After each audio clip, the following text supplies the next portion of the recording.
All right, Councillor Gates. Planning on it, yeah. Okay. Councillor Caldwell.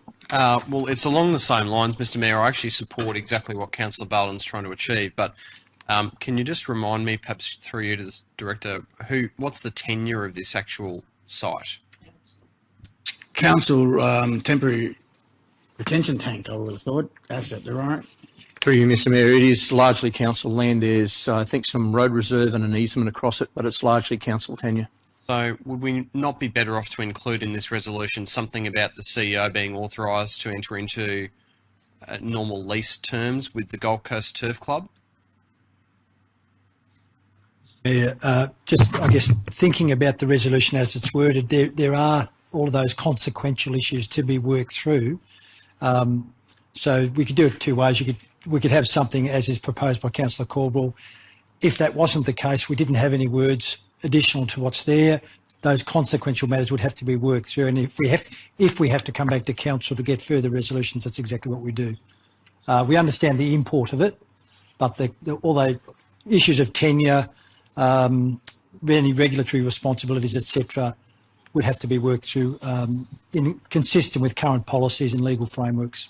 I think Councillor Caldwell, if we leave it the way it is, let the Gold Coast Turf Club has a crack of trying to secure the cash in kind to do the work.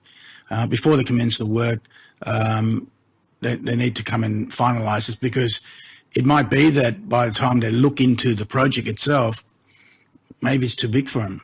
And for us to talk in terms of the next bit, I'd let it come back to council. That's fine.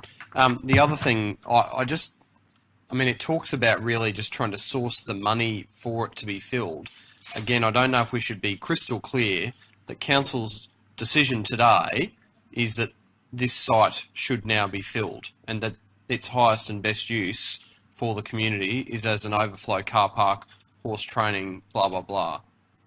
I mean, there's no actual direction that says that that's what we're going to do from what I can read, but I'll be guided by the CEO.